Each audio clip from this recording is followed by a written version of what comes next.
يعد وعاء الصدقة المعروف باسم باترا رمزا مهما بالنسبة للرهبان البوذيين في سريلانكا، إذ يستخدمونه لجمع قوتهم اليومي من السكان المحليين خلال سيرهم في الشوارع فجرا في طقوس متوارثة منذ قرون.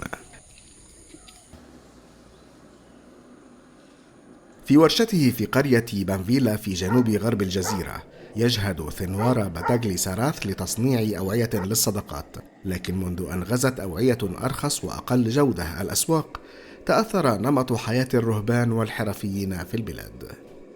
පරම්පරා ගානකට වඩා අපි බුද්ධාගමට ඔබින හැටියට තමයි මේක අපි පූජා කරන්නේ මිනිස්සුන්ට. මේ ගමේ පවුල් 10කට වැඩිය ප්‍රස්තාව කරා. දැන් ඒව හේරම විනාශ වෙලා ගිහලා මේ බඩුමුට්ටු දැන් එහෙන් ගණන් ගිහලා ඊට වඩා විශාල දෙයක් තමයි මේ අපිට එනපතේකට ඇවිල්ලා තියෙන්නේ මේ ඇල්මිනියම් පාත්‍ර තහනම් කරන්න ඕන. ඇල්මිනියම්.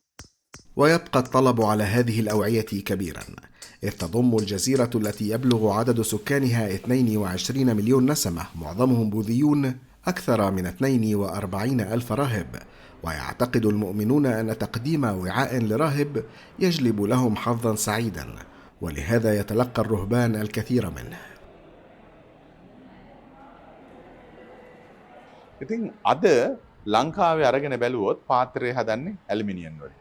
ඇලුමිනියම් කල කපලා නිකන් කඩේට ගිහිල්ලා පාත්‍රයක් අරගෙන බැලුවොත් ඒ පාත්‍රය කවදාවත් කාටවත් සතෙකුටවත් අලඳන්න කැම දෙන්න බෑ. وبسبب رداءة جودة الأوعية يتخلى عدد كبير من الرهبان عن الطقوس، وتعيد المعابد الصغيرة بيع الأوعية مما يضر بالحرفيين التقليديين.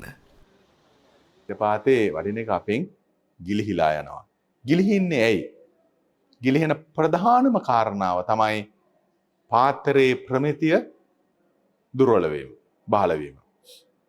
අද තායිලන්තයට ගිහිල්ලා බැලුවොත්, බුරුමෙට ගිහිල්ලා බැලුවොත් ඉතාමත් උසස් තත්ත්වයේ පාත්‍ර තියෙනවා. ඒකට ලුණු ඇඹුල් වැටුණා කියලා මුකුත් ප්‍රශ්නයක් වෙන්නේ නැහැ. ووعاء الصدقة هو أحد الأغراض القليلة التي يسمح للرهبان بامتلاكها، إلى جانب رداءين وحزام وقطعة قماش تستخدم كمصفاة وشفرة حلاقة وإبرة.